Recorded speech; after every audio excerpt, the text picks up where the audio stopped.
अनीशा, अनीशा वो खोलो. Anisha. Gauri, we're starting.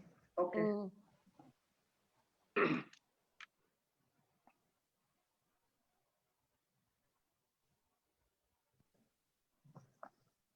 Welcome to Literature Live, Brightness of Books, partnered by RIL, Reliance Limited.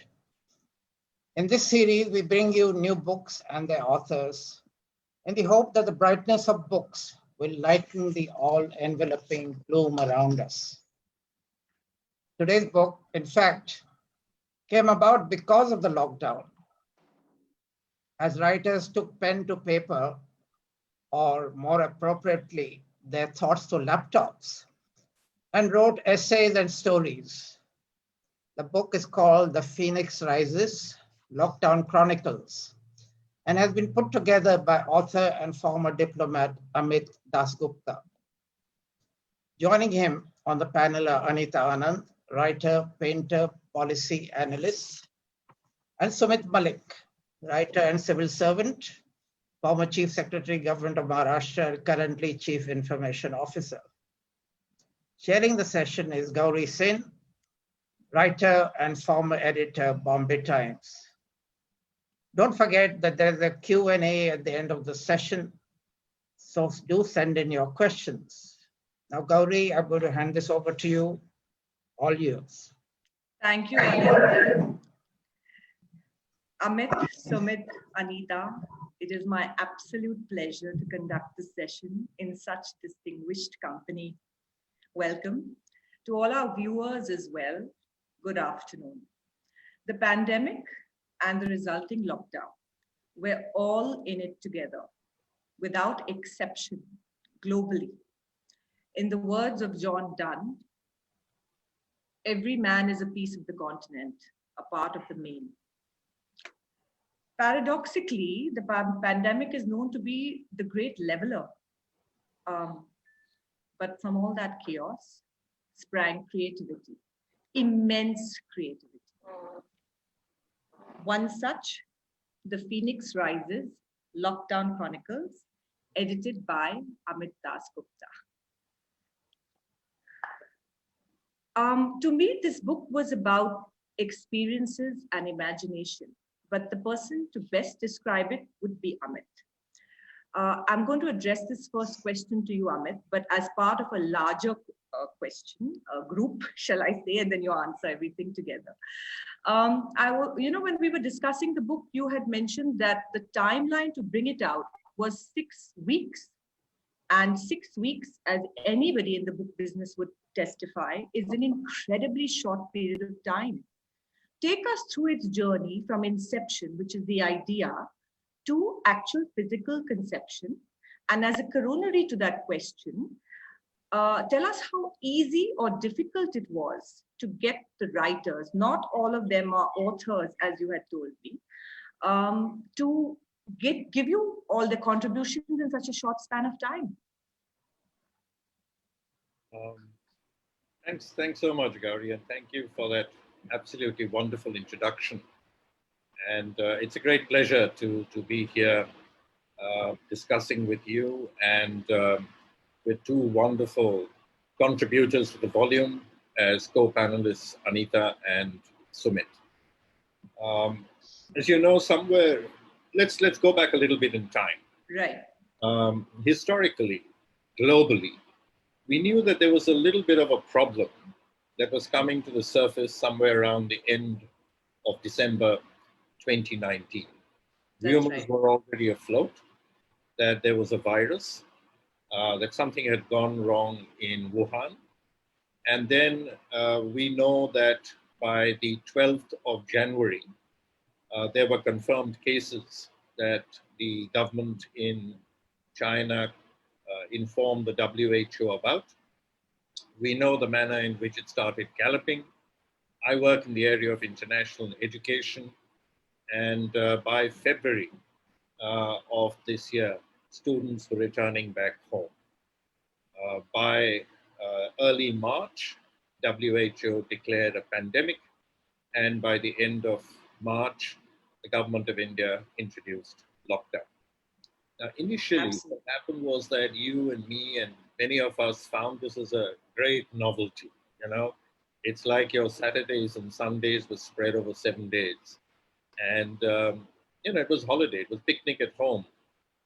But then it started wearing out because you knew that this was something complicated. It was here to stay.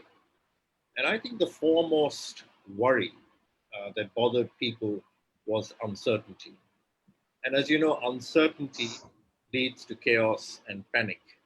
And chaos and panic lead to fear. And fear is one of the most contagious sentiments anyone can have. It spreads like wildfire. Now, by end of April, fear hadn't really caught on. It was still broad-based uncertainty. And I asked myself, when I spoke to a number of people, what do you think is happening and what are your thoughts about it? And we got a varied sense. People reflected, people reacted differently. And I think months after the pandemic and the lockdown, etc., one thing is very, very clear that, as you said, it's a great leveler. It's affected everybody. But what is also clear is that it's affected people in different ways. So it's like, being in different boats, but caught up in the same storm. Absolutely. And this sort of prompted me to speak to Shobit Arya, who's the publisher and owner of Wisdom Tree, as to whether he thought it was a good idea to put a compilation together of purely reflections. How did people think? What was their gut reaction to what was going on and what was happening? And as I've said in my introduction, I do know that the book is incomplete. We haven't been able to capture the stories of many, many people. But nevertheless, 6 weeks is the target we gave ourselves for having a volume. And the reason I put it as 6 weeks is that I had a hunch it was not going to go. It was going to be with us at least till the end of this year and could spill over to next year. So the longer we delayed it, the more varied the emotions would become. Right now, you and I would agree that what's set in is pandemic fatigue, pandemic frustration. People have decided that rules don't matter. You don't need to wear a mask. Let's all get together and party. The festivals are coming. That's going to be another big one, whether it's Dashera or Durga Puja, Diwali or Kali Puja. People are going to get together. And once they do that, it's going to spread again. So I had to actually put a timeline. So 6 weeks was getting all the articles, and thereafter the formatting, the editing, the proofreading, whatever it is, designing the cover and putting it together.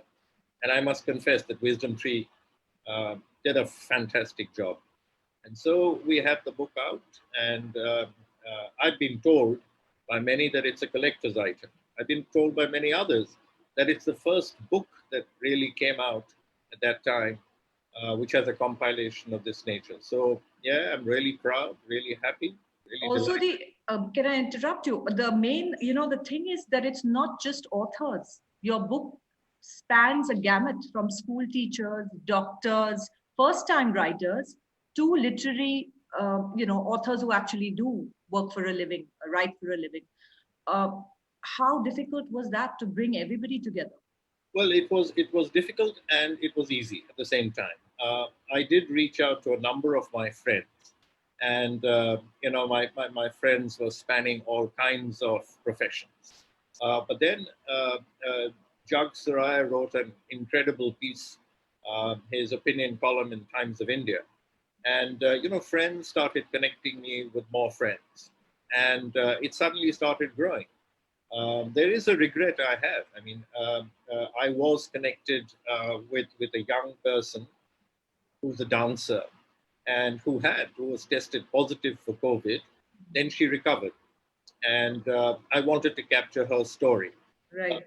6 weeks deadline could not be met, and so, as I said, it's not always easy to get all the stories that you want. But I must confess, every author who's contributed. And I call them all authors because they're published Right. now. All of them stuck to more or less the deadline. You needed a little prompting here and there because people had things to do. But yeah, at the end of 6 weeks, I had all the articles I needed. I could have continued to get more, but I think somewhere as a writer, You had to draw the lines in terms of publication. But maybe you can come out with the second volume. Who knows? I'll leave that to Anita and Sumit, and I'll write for it. I'm going to cut across to Anita and actually ask her while we're on the topic, before I come back to you. Anita, how was it when he first contacted you and he said, I'm putting this across, would you like to contribute? Were you apprehensive? Were you eager? What did how exactly did you react? I was delighted, Gauri. I was delighted because I do a fair amount of writing. And Amit and I have known each other for several years now. And I wanted to be part of this project. So I was very thrilled to be asked, yes. Yeah. And when you go through this, actually, not everything is a story. Like earlier, you had called them articles sometimes, and I think that is also because quite a few are also reflections, as you rightly pointed out just now, and some are poems. Sumit, did you have your story idea packed when Amit called you first, or did it take a little time? No, actually, after the lockdown started, so then I started thinking more about the viruses, doing some research on the viruses. And as I mentioned in my story, also trying to get in the mind of a virus, trying to figure out why they're acting. So there was a story in my mind. And as you know, if you have a story in your mind, it's like a pressure cooker. It's dying to get out. Absolutely. Otherwise, you feel you're going to explode. So Amit's phone came at the right time when I knew the story was there, and I could just have to. Serendipity. Amit, your book came as the creative juices were flowing for Sumit. I wanted. Gauri, if I might just jump in here and say that since we have Gauri and since we have Sumit and Anita here, you might want to know how is it that I approach them. I'm not talking about the other authors. Absolutely. Please tell us. Yeah, in the case of Anita, I've been following her work, and many people might not know the incredible work that she's done in Afghanistan. And it's an area that, as a former diplomat, I was and actually continue to be very keenly interested in. But then Anita is also a painter, and she does an extraordinary amount of work on wellness. And one of the great fallouts, great is probably a bad word, but seriously negative fallouts of the pandemic, in my view, is going to be mental health issues.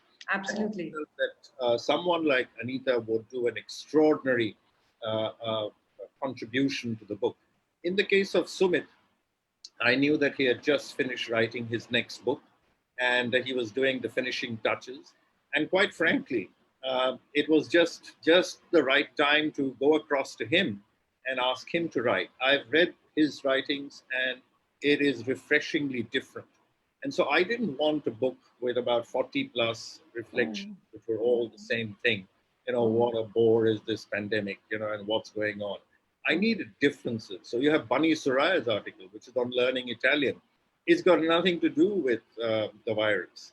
You've got, of course, Nikita Butler, who is a young student that I work closely with at my university. And she's works in the area of public health. So her whole area was how the pandemic has exposed public health deficiencies and how we need to focus on that as a critical area of collaboration. So that's how Anita and Sumit came into the book.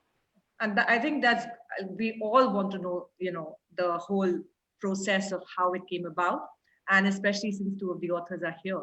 And the others, I'm sure you can talk about a little later.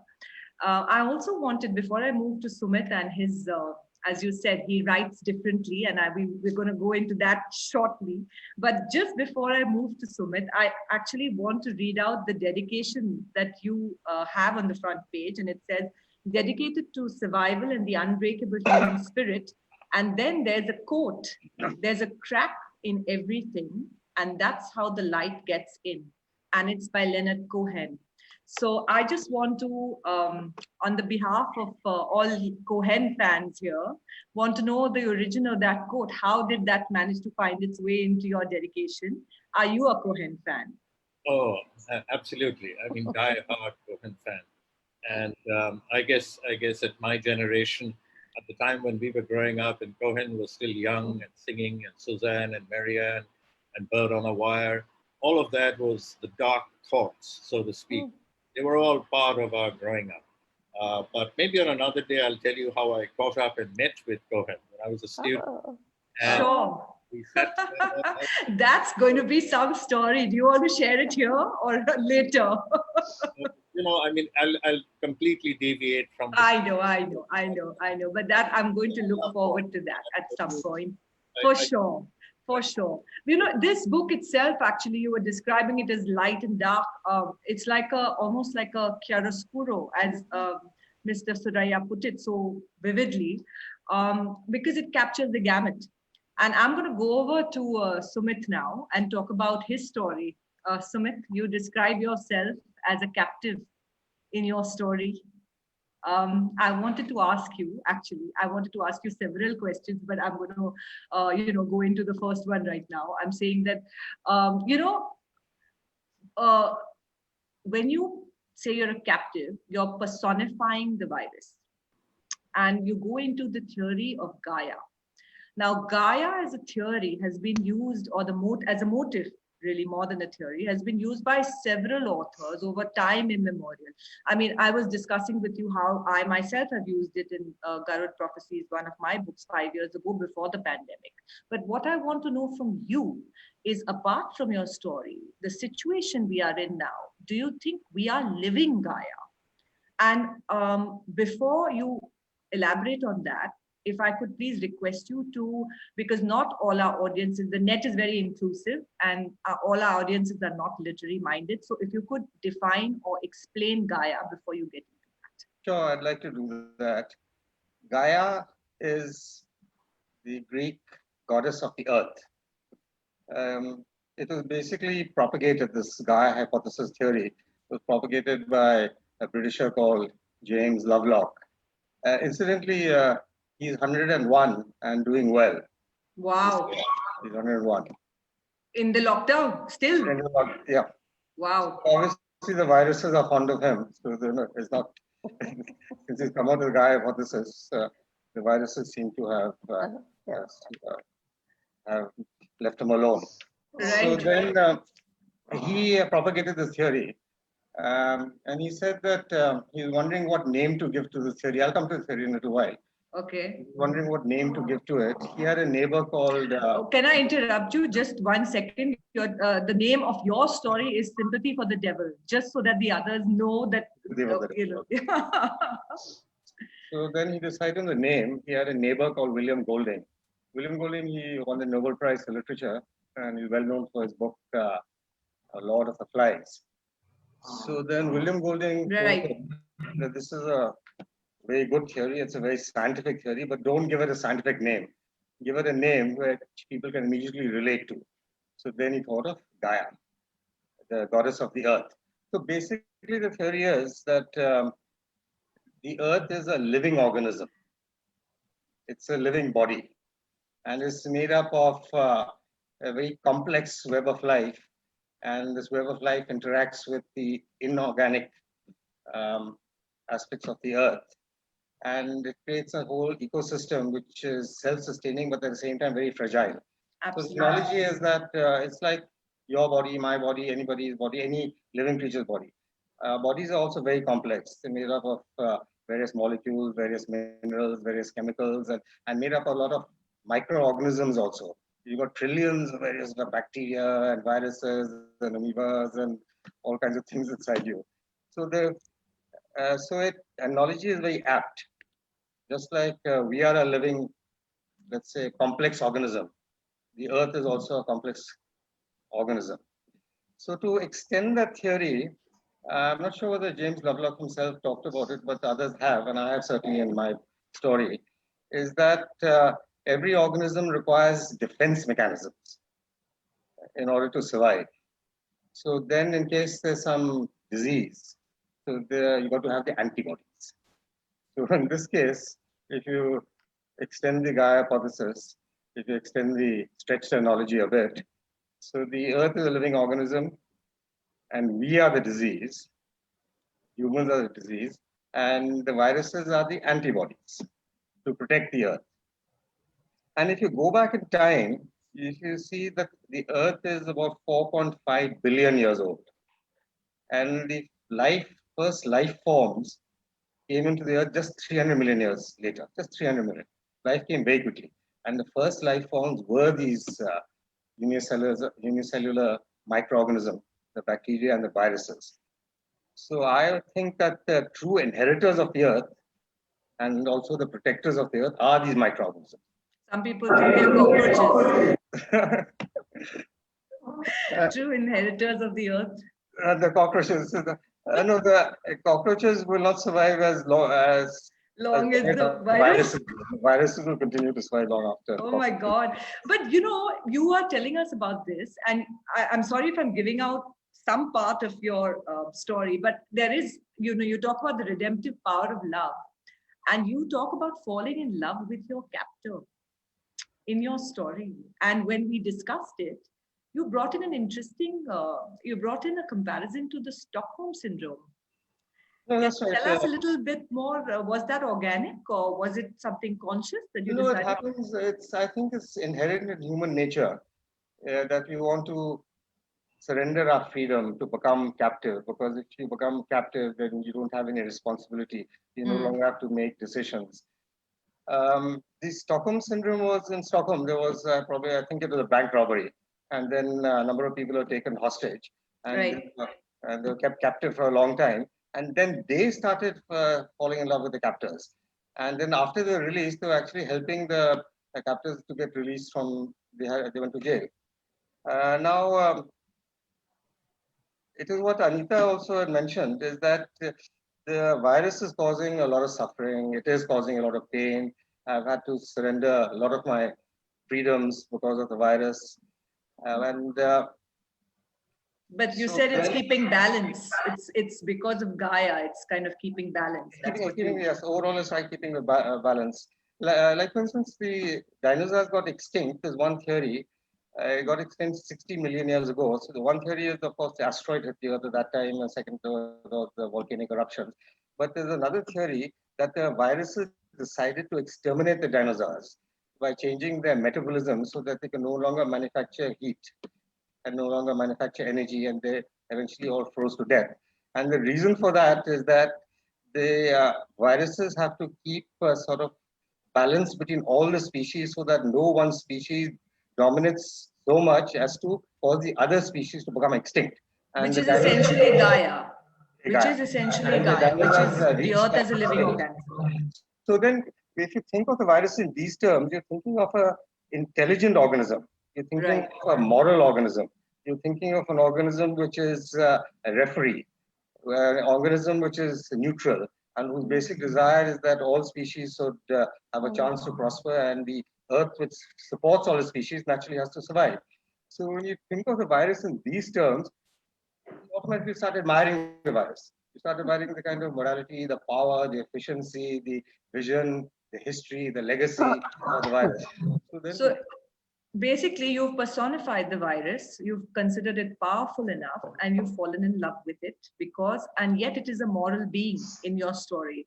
Anita actually had an interesting insight on your story, similar to what you're saying now, in terms of something negative. Anita, why should you explain this? Sorry. Gauri, can you say the last bit of your question? I think my screen froze for a minute. I was asking about your insight on Sumit's story in terms of Buddhist teaching. You had mentioned, the whole thing of loving your captor can also be looked at through the prism of Buddhist teachings. So can you explain that? Sure. Well, some of you who know a little bit about Buddhist teachings, the Buddha preached a great deal about suffering. And his entire premise of his outlook on life was that we all suffer and nobody escapes suffering. But from suffering comes joy, comes an awareness, comes the ability to understand what is around us. And in some ways, the story is about his story got me thinking is that that this love that he writes about for the captor, in my vocabulary it would be an acceptance. Something comes into our lives, an adversity like the virus, and instead of despair, frustration, sorry, anger, as Amit has said, that these are very, very common feelings. We're all going through this. But if we were for a second to suspend all these emotions that we're feeling very strongly, and instead of just thinking, well, we wish this would go away, and look forward to the day where what we were like before, instead of doing that, if we were to say, this virus is here for a purpose, this virus is here for a purpose, and it's to teach us something, as several of the writings in the books are talking about, that Sumit's own story as well as Amit's stories, is that if we were to suspend all this negativity and we say that what is the virus trying to teach us? Amit, would you agree with that? Totally, totally. I mean, I think somewhere I've written over there, will we become a kinder people? Will we pause before we speak? Yeah. Would we move from a me kind of society to a we kind of society? Will you matter to me as much as, let's say, those who I love, who are near to me matter? You see the manner in which health workers, the media, community organizations have reached out. I mean, these are not just stories of courage and sacrifice. These are the real extraordinary heroes. Unsung, unknown, but they've been there. So I think there's this extraordinary, I hope, a leap where we are looking out for other people rather than just looking out for us.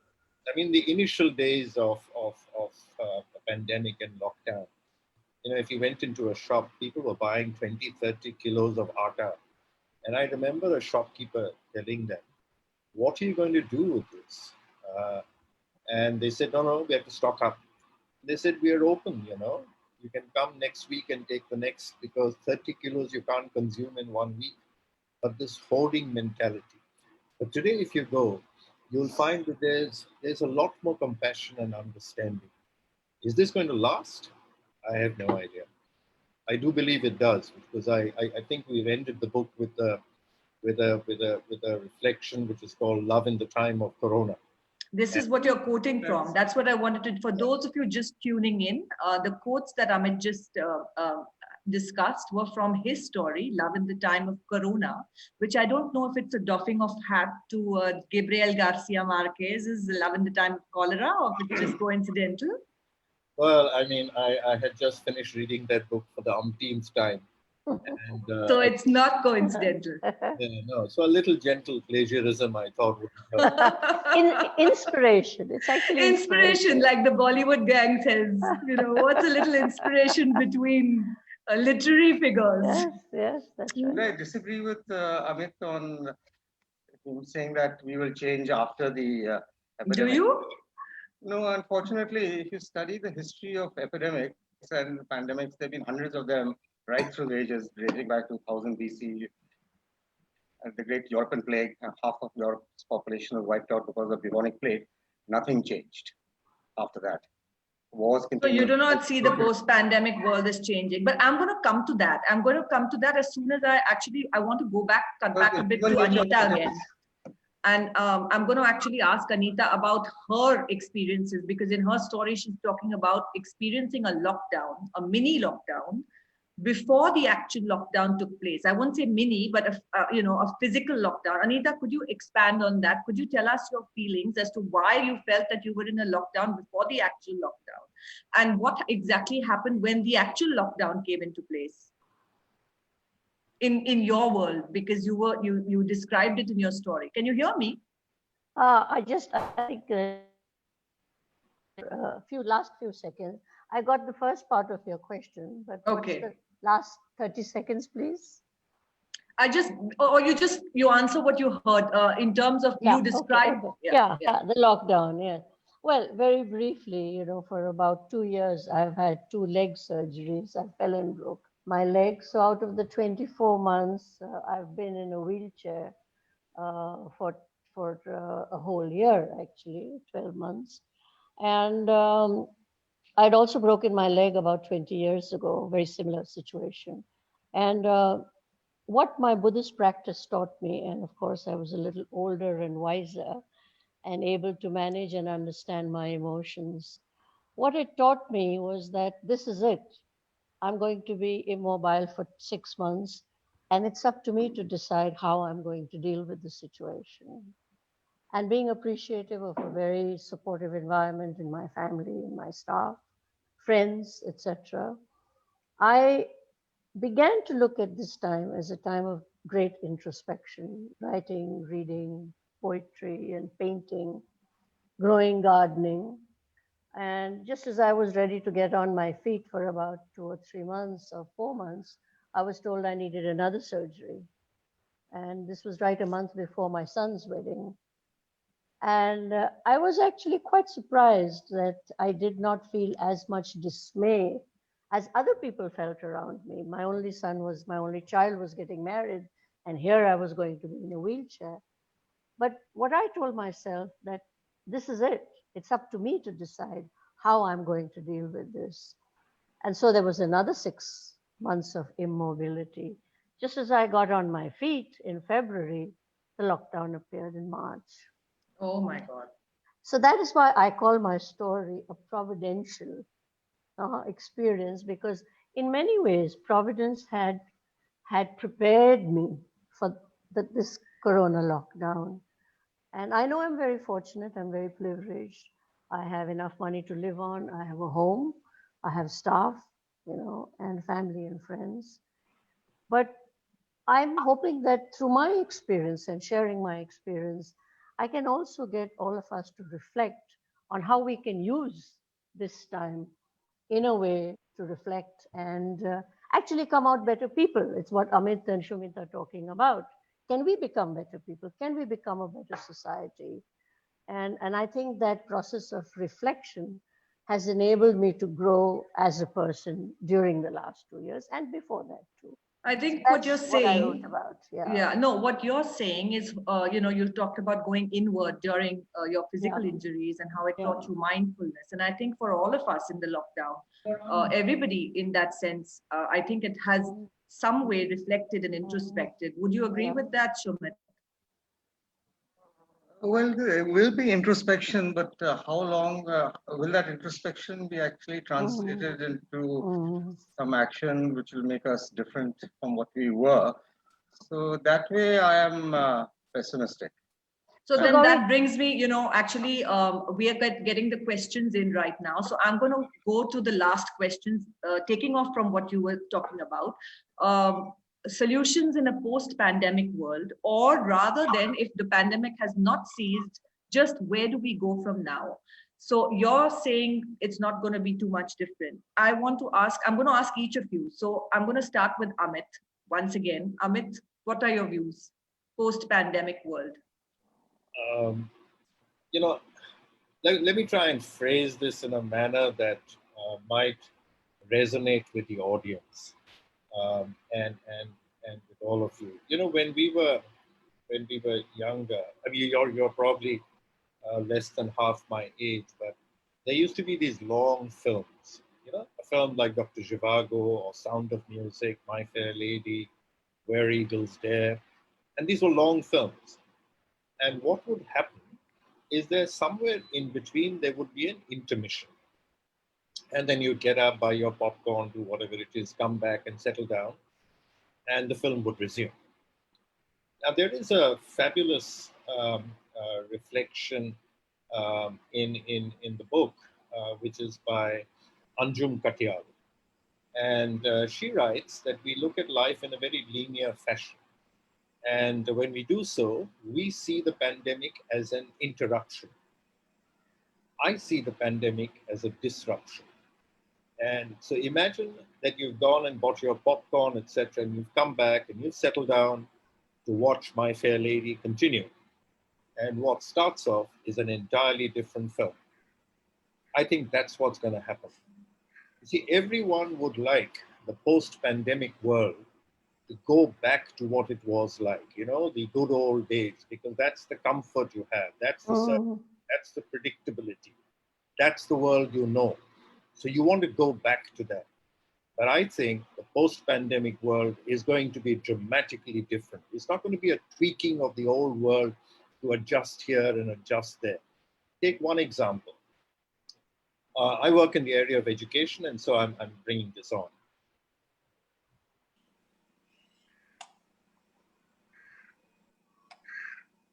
Amit, your video is frozen. It'll come back, Gauri. It's just temporary, I think. Okay. I'm going to go to you, Anita, while we're waiting for him to unfreeze. I'm going to go to you. I'm going to ask you if you agree with that it is not an interruption, but a disruption. I know that Sumit has differing views, so I will go to him last and we can close on that. But would you agree with Amit? Yes and no. I'll tell you why. Because another point I wanted to make when I was talking about I'm sorry. my story. Yes. No, it's okay. It's okay. It's about the whole concept of mindfulness. What is mindfulness in Buddhism? It's about living in the moment. So, and we keep worrying about a future which we don't know about, and a past which is actually gone. And really all we have is the present. And which is why the response to the present is extremely important. So in my view, all the discussion that has been going on about the pandemic since it hit in December and January is quite futile, because all the predictions, you know, someone said it'll go by March. Then they say when the heat comes, it won't survive in the hot climate, so it'll get better. The numbers will go down. It won't reoccur again. But we're finding every time the opposite is true. So my way of looking at the future of the pandemic is I don't look at the future. I look at the present and say, how are we coping right now? And that's the most important thing. I think what you're saying actually is very reflective of what even Jag Suraya's story was talking about. And I think for all of us, it's a bit of an unlearning, isn't it? Because all our lives, we've been planning everything. You plan to go for a holiday, you plan tomorrow's schedule, and suddenly this pandemic has thrown everything out of gear. You learn to live in the present, and many spiritual gurus, not just Buddhism, but everybody has advised all this while that the now is the singular most important thing you carry with you. And it's only this that we are now conscious of with the pandemic. And that's exactly the idea that you're reiterating. But I'm not sure Sumit agrees. Sumit? No, like I was saying that ever since history ever began, we've been having pandemics. And that has not changed us at all. Like you take the last pandemic, the Spanish flu 1918, that was in the middle of the First World War. Did that make us gentler? Did that make us nicer people? Did that make us less competitive? Did that make us less violent? No. We had the Second World War following after that, and then after that the Cold War, and there's been continuous violence throughout, uninterrupted. In fact, the number of epidemics and pandemics are so numerous that there's no such thing as post-pandemic. It's always either you are in a pandemic or it's pre-next pandemic. That bad. And because then recently we're getting some new viruses which you never heard of earlier. You got the MERS, you got your SARS, you got swine flu, the bird flu, avian flu. None of that existed 30 years ago. So there's something major happening. So Sumit, your view is a little cynical in terms of human nature and the fact that we never learn from our mistakes. And if you, since we are in a literary conversation, there's Albert Camus. He'll also oh my God, Albert, please bring it on. Tell us. So it shows that all this civilization that you talk about is just a thin veneer. And then moment there's a crisis like a pandemic, that civilization, that thin veneer of civilization, it strips away. And then after that, life becomes selfish, brutish, and short. And we can see that happening also. Like we are privileged people, and the way we've dealt with our domestic servants, the way we don't care about the poor at all. So we become actually more selfish. We don't become gentle, we become more selfish during a pandemic, which is again because everyone wants to survive. So survival is paramount. On the other hand, there are enormous acts of generosity, Sumit, whether it's with I think one of the hospitality. stories spoke about that, this ability to live in There's a contrary lot. states. Yeah, the Yes, paradoxes yes, that, you're absolutely. selfish at the same time you're giving, you're That's right. connected, and at the same time you keep social distance. It's like that Yes. Keats idea of negative capability. But I think, since Sumit insists on bringing in Camus and then Sartre, I guess, you say we're waiting for God, all the salvation never happens.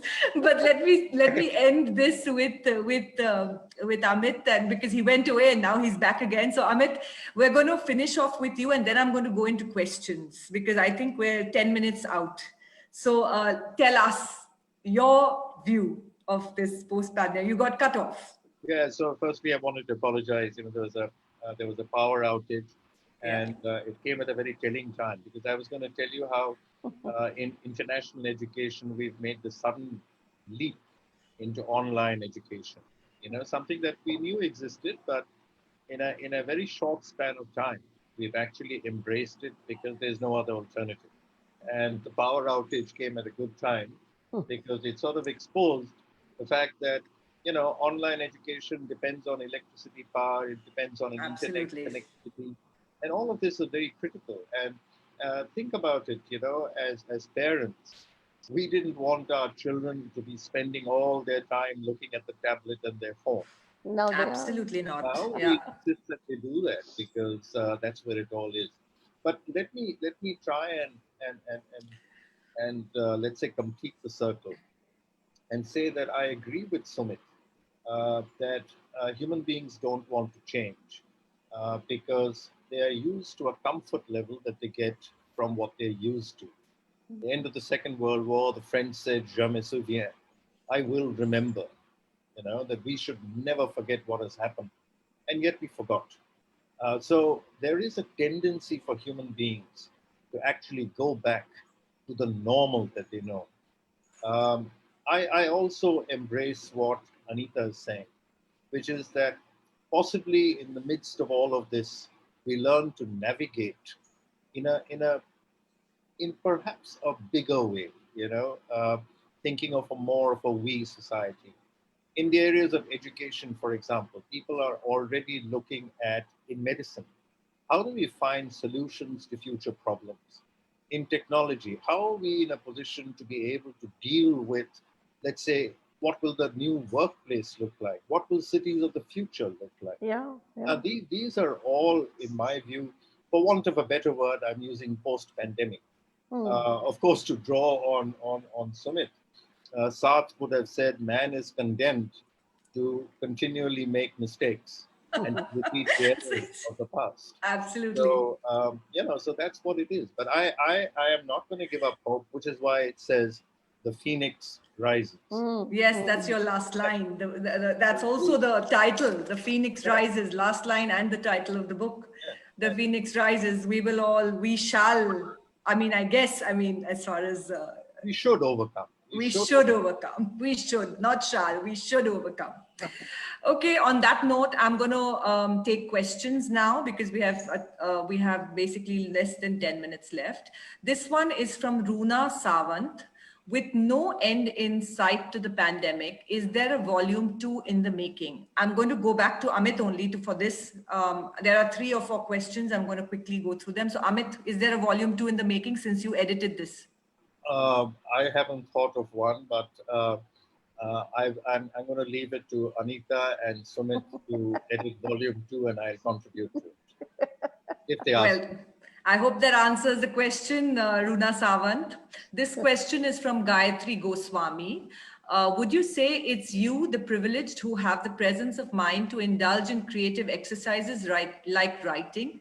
Most others have the task of getting through life in one piece each day. That's an interesting and gravitas question, if I may say so. Anita, would you like to answer that? Yes, of course. I'm enormously privileged. I'm enormously privileged. Yes. But on the other hand, if I might just say, that I think it's for each of us to decide what our place in the world is. And I'm hoping that we all make place in our lives for some joy, like writing, painting, looking at nature. I think it is possible. Yes. Because, underprivileged people also take a great deal of joy and pride in the natural world. Yes. Question 3, why this deadline of 6 weeks? Was the author optimistic the pandemic would end soon? I guess that's Amit's question. No, I was pretty sure it wouldn't end. And the reason I said 6 weeks is because I was working on another book. I am working on another book. And this seemed so inspirational as an idea. I wanted to see this project through, but I wanted to see it through quickly. And it's not it's not a heavily researched book that it would require a lot of time. This was gut feeling. This was how did you feel at that point of time? And it was doable as a project in 6 weeks. Also, I think you had so many people contributing from from different cities as well, not just, they were not in the same place. It was national. It kind of captured, I feel it captured the zeitgeist, as I told you, in many ways. Yeah, I missed out by not asking you to write. Yeah, but next time, if there's a volume 2, I'm going to take you up on that. Amir Pereira says, once this is over, will creative juices still flow, or will we get into the mundane rush of ordinariness? Sumit, your question. No, creative juices will always flow because that again is human nature. So people will paint, people will sculpt, people will act, people will write. And right now we are creative about talking about the lockdown. So once the pandemic is over, once you go out into the world, there'll be a lot of other things to write about. And a writer, to answer a bit of the previous question, a writer, a writer is not always privileged. A writer has to make a lot of sacrifices in order to write also. Yeah. Like for instance, I spend a lot of time writing, and then people tell me, why do you waste time writing? You get nothing out of it. Why don't you go and make some money? Why don't you go and play the stock market? Why don't you have some business on the side? But I write because I feel I've got something to say, and that is my contribution back to society. So writers do have a role, and they have a role not only during a pandemic, but even after the pandemic. That's an interesting debate. Amit, would you agree with that? Just Gayatri Goswami, I hope you're listening to this because Sumit doesn't agree. Amit, would you? That writers have a role to play, all creative people probably. Yeah, so let's take Gayatri's question and the previous one and just add them together. One is, writing. Not everyone writes because out of sorrow. So there are people who are actually in a state of great sadness and it's coming out. Sylvia Plath.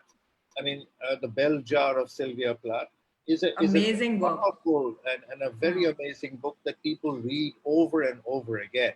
But Amit, that was the worst period of her life. That's true. But so it came out of grief.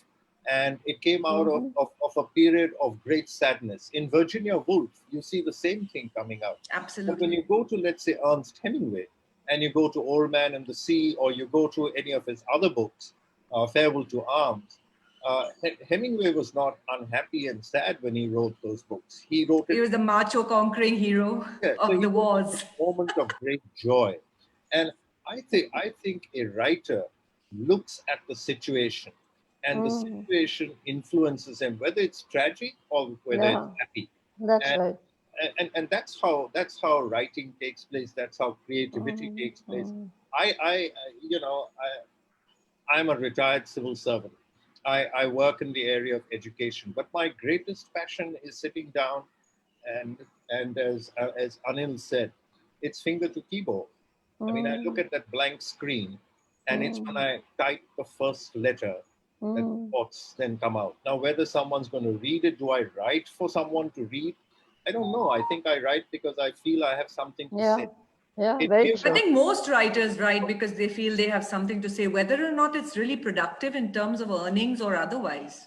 I agree. I mean, you don't learn, you don't pick up a cricket bat and learn to play cricket because you want to play like Vivian Richards or Sachin Tendulkar. You pick it up because you want to play cricket.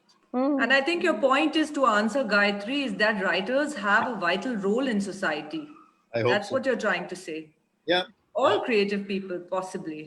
Okay, so I'm going to, now this question is by Ranu Sond. Who has been each of your what has been each of your greatest learning in these times? So I'm going to give it to each of you all. I'll start with Anita this time, and I'll end with Sumit. So Anita, what has been each of your greatest learnings in these times? Well, my learning is a little bit what I wrote in my contribution to the book, Gauri. It's that what is the pandemic teaching me? I am angry, I'm frustrated, I'm selfish, I'm generous, I'm hopeful, I'm a little bit sad when I go out in a city that looks very different to what it used to. It's taught me to value family, friends, the ability to go out, to just hang out and be with friends, have a cup of tea, coffee, take a walk in the park. But it's also taught me that it's okay, that I'm learning every minute of the pandemic. I'm learning all the time. And I have all these emotions, and they're all teaching me something. And it's lending to my growth as a person. Yes. Sumit, what about you? Gauri, you had mentioned John Donne earlier, right? So, John Donne, you had mentioned. I had. Yes. In the beginning, yes. So what it taught me that John Donne was wrong, that every man is an island. And You think now every man is an island, but we're all connected? I wear my mask to protect you. You should wear yours to protect me. The big slogan. the protocols released is that we should isolate ourselves, have social distancing. And so anyway, it's taught me to be more self-sufficient, and it's taught me the joys of solitude, like Alexander Selkirk's. Yeah. So Sumit is an island. Amit, your words. Well, I mean, I think drawing a bit from what Anita said, what it taught me is something I probably knew from before, but it got reinforced, is that many things happen in life which are outside your control. But what is That's important right. is to recognize how you deal with it is well within your control. And so I think that's what I learned. I mean, there are many things that happen. You know, you lose friends. And God knows I have lost a number of my friends over the past few weeks and months, and there's nothing you can do about it. But how you deal with it is within your control, and that's important. Wise words to live by. Yeah, your happiness and joy are entirely in your control, I guess. Sumit, I will go to happier things for you. I will say, do younger people see the pandemic differently? That's the question for you. Do younger people see it differently?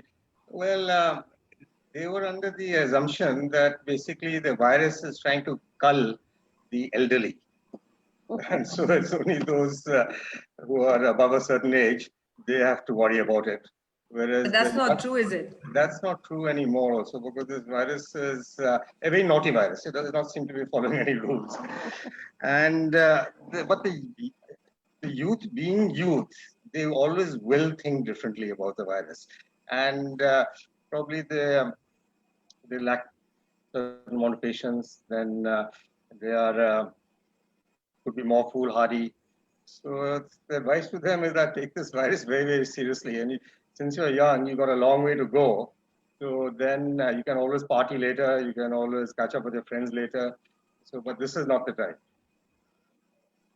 Anita Bindra is asking, after the pandemic is over, will the writings change? I will ask Anita to answer, Anita. I don't know. I don't know. You know, I live in the present, so it's very difficult for me to answer that question. Good answer that. You live in the present. Amit, last question for you. Is the new normal any better than the normal as we knew it?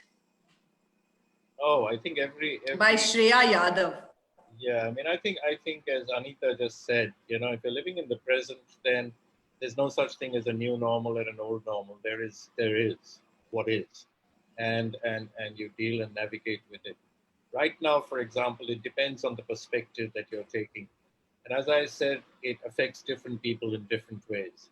So if you're a migrant worker and if you're among the marginalized communities in the world, and God knows the suffering is enormous and extraordinary. It is brutal. Absolutely. Is it better? No, of course it's not better. It's far worse. If you look at people in small and medium enterprises, people who have taken loans, bank loans, and can't service them and return them and refund money, are forced to commit suicide. Is it better? No, it's not. It's far worse.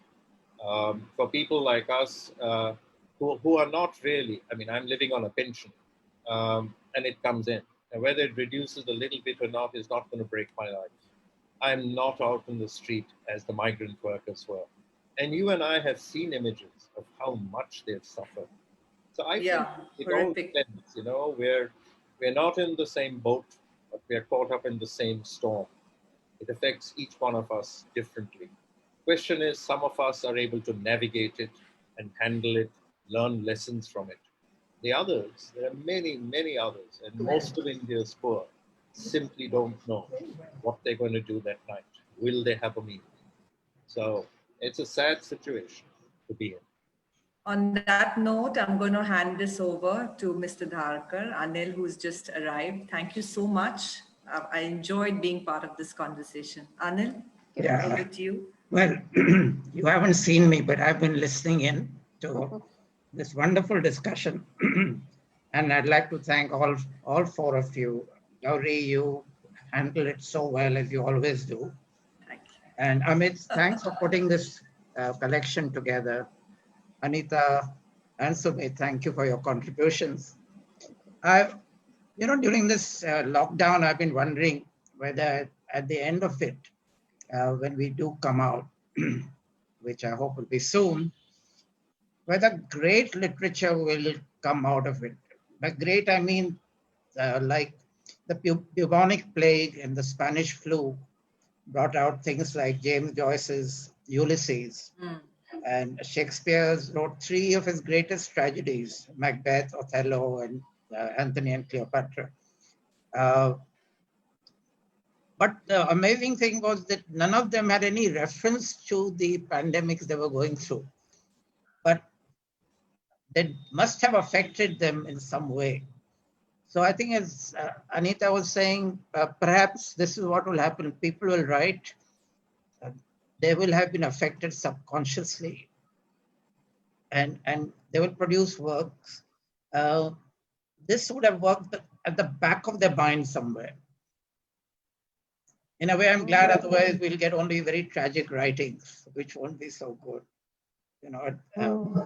Because we are, at the end, looking for the brightness of books too. On that note, I'd like to thank you once again for being here. I want to thank Reliance Industries for presenting this. And I'm waiting for volume 2. So, thank you. Okay, thanks. Can I just interrupt and say volume 1 is available on Amazon.in, just for whoever is interested. Okay, right, great. Thanks again. Thank you. Thank you, Anil. Thank you. Gauri. Thank you for having us.